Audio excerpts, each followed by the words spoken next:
Sweet family, তোমরা সবাই কেমন আছো? আশা করছি সবাই খুব ভালো আছো, আর আমরাও কিন্তু অনেকটা ভালো আছি। তো চলো তোমাদের সকলকে আমার চ্যানেলে স্বাগত জানিয়ে একটা নতুন ব্লগ স্টার্ট করা যাক।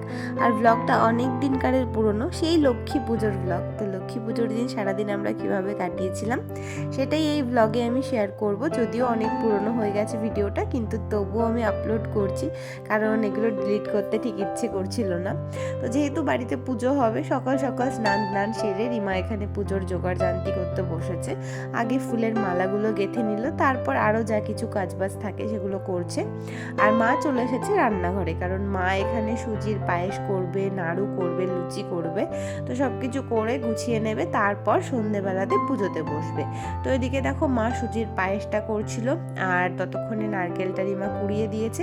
আর এখন হবে নারকেলের নাড়ু, কারণ লক্ষ্মী পুজোতে নাড়ু না হলে তো চলবে না। আর লক্ষ্মী পুজো মানেই তো আলপনা দেওয়া, তো ওই জন্য রিমা দেখো এখানে বসেছে আলপনা দিতে। যেহেতু একটু পরেই আলপনাগুলো এখান থেকে সব পায়ে পায়ে উঠে যাবে, সেই কারণে বললাম খুব একটা বেশি ভালো করে দেওয়ার দরকার নেই, যতটুকু মানে পারে তাড়াহুড়ো করে, কারণ হাতেও খুব একটা সময় ছিল না। তো তাই ও তাড়াহুড়ো করে যতটুকু পেরেছে আলপনা দিয়েছে। আর এদিকে দেখো সবাই মিলে বসেছে নাড়ু করতে। তো নাড়ুও করা হয়ে গেছে, ফুলের মালাগুলো তো এদিকে আগেই রেডি করে রেখেছিল। এখন ঠাকুরের আসনটাকেও একটুখানি সাজিয়ে নিচ্ছে সেই ফুলের মালাগুলো দিয়ে সুন্দর করে, কারণ যাতে দেখতে একটু ভালো লাগে। তো এদিকে দেখো এই যে আমাদের ঠাকুরের সিংহাসন কিন্তু ভালো করে সাজানো হয়ে গেছে। আর এই সিংহাসনটাতে এই যেই প্রথম বছর আমরা পুজো করব। এর আগে এখানে একটা অন্য সিংহাসন ছিল, এটা নতুন আনা হয়েছে। তো নতুন বলতে তাও অনেক দিনই হয়ে গেছে, কিন্তু এই সিংহাসনে প্রথমবার পুজো হবে। তো ঠাকুরের সিংহাসন রেডি করে রেখে এখানে দেখো আমাদের বাড়ির ছোট্ট মা লক্ষ্মীকেও কিন্তু রেডি করিয়ে দিয়েছিলাম আমরা। ওকে সুন্দর করে সাজিয়ে দিয়েছি, কিন্তু তখন না মাম্মাম একা একা হাঁটতে পারতো না, তাই জন্য ওর মানির ওকে ধরে ধরে আর কি ঘরে নিয়ে এসেছে। তো আমাদের ছোট্ট মা লক্ষ্মী কিন্তু তার ছোট্ট ছোট্ট পায়ে হাঁটতে হাঁটতে আমাদের ঘরে চলে এসেছে। আর এদিকে মা এখন কলা বউ বানাচ্ছিল, কারণ আমাদের না কলা বউ বানিয়ে পুজো করা হয়। এখানে কলা গাছ, হলুদ গাছ, ধান গাছ, তারপরে কচু গাছ, বেত গাছ, আর কিছু থাকে কিনা ঠিক মনে পড়ছে না। তো এগুলো দিয়ে শাড়ি পরিয়ে কলা বউ বানানো হয়। প্রত্যেক বছরই দেখি মাকে বানাতে, তো এই বছরও সেরকমই বানালো।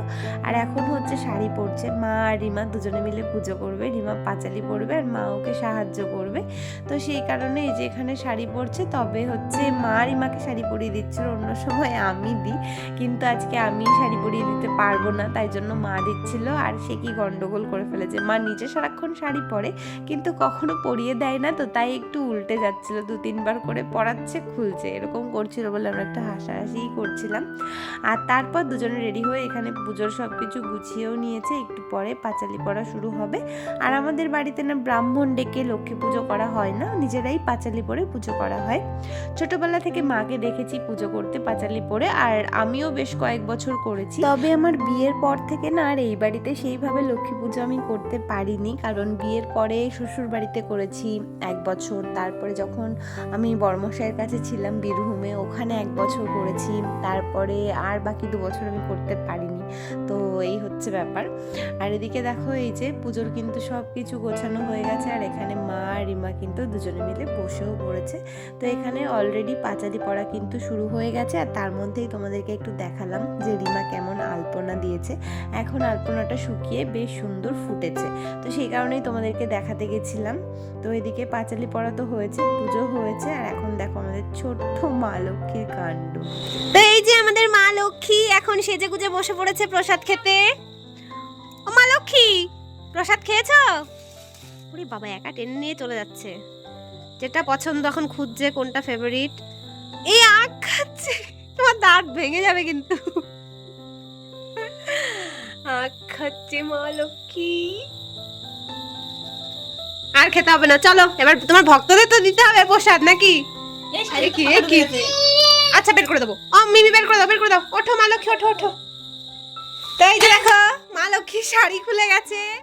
মাম্মামকে তো তোমরা দেখতেই পারলে যে সুন্দর করে আমি শাড়ি পরিয়ে ছোট্ট মা লক্ষ্মী সাজিয়ে দিয়েছি, আর ও কিন্তু বেশ মজা করছিল, একা একা বসে গুছিয়ে নিয়ে সব প্রসাদ থেকে একটু একটু করে নিয়ে খাচ্ছিল। আমাদের সত্যিই ভীষণ ভালো লাগছিল ওকে দেখতে। আর তারপর কিন্তু আমরা এদিকে প্রসাদ মেখে সব কিছু একসঙ্গে গুছিয়ে রেডি করে রাখছি, তার কারণ একটু পরে যখন সবাই প্রসাদ খেতে আসবে তখন যাতে আমাদের সমস্যা না হয়, আগে থেকে গুছিয়ে রাখলে প্লেটগুলো ধরে ধরে সবাইকে দিয়ে দিতে পারবো। তো ওই কারণেই আমরা এইভাবে গুছিয়ে রেখেছিলাম। আর তারপর যখন সবাই এসেছে এক এক করে সবাইকে প্রসাদ দিয়েও দিয়েছি। আর এখন সব শেষে আমরাও বসেছি একটু প্রসাদ খেতে, কারণ মা আর রিমা সকাল থেকে উপোস করেছে। আমি যদিও উপোস করিনি, কিন্তু না পুজোর প্রসাদ খেতে আমি ভীষণ ভালোবাসি। আগে তো খেতামই, কিন্তু যবে থেকে মাম্মাম পেটে এসেছিল তারপর থেকে আমার যেন প্রসাদ খাওয়ার ইচ্ছেটা আরও অনেক গুণ বেড়ে গেছে। পুজোর নাম শুনলেই আগেই ভাবি কখন প্রসাদ খাবো, এরকম একটা ব্যাপার। তো আমরা তো সবাই প্রসাদ খাচ্ছি, আর মাম্মাম দেখো এখানে শশা খাচ্ছিল। তখন তো মাম্মামের মুখে ওই দুটো না তিনটে দাঁত ছিল, ওটা দিয়েই টুকটুক করে কেটে কেটে খাচ্ছিল শশা। আর আমরা দেখছিলাম আর কি। এখন অবশ্য অনেক কিছুই খেতে শিখে গেছে।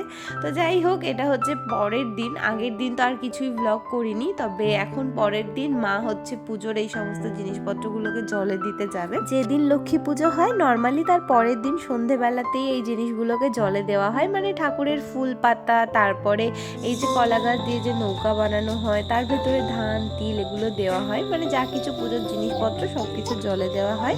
কলা গাছের এই নৌকার উপর সুন্দর করে মোমবাতি জ্বালিয়ে মোমবাতিগুলো ধরিয়ে মানে জলের ভেতর দেওয়া হয়, দেখতে ভীষণই ভালো লাগে। কিন্তু ঠাকুরটাকে জলে দেওয়া হয় না, কারণ সারা বছর ঠাকুরটা পুজো করা হয়। আবার যখন পরের বছর লক্ষ্মী পুজোয় নতুন ঠাকুর আনা হয় তখন আগের বছরের ঠাকুরটাকে আমরা জলে দিয়ে দিই।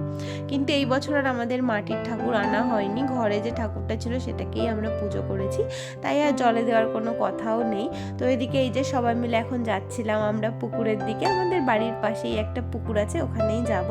তো এই যে দেখো সব কিছু কিন্তু মা জলে দিয়ে দিল, আর এখন এই যে মোমবাতিগুলোকে জ্বালানো হচ্ছে, এরপর এই মোমবাতি জ্বালানো নৌকাটাকেও জলে দিয়ে দেবো। তো এইভাবেই আমাদের এই বছরের লক্ষ্মী পুজোটা কেটেছিল। তোমাদের ব্লগটা কেমন লাগলো জানিও। তাহলে চলো, তোমাদের সঙ্গে দেখা হবে নেক্সট দিন নতুন ব্লগে। আজকের ব্লগটা তাহলে এখানেই শেষ করছি। সবাই খুব ভালো থেকো, সুস্থ থেকো, আনন্দে থেকো। চলো, বাই বাই।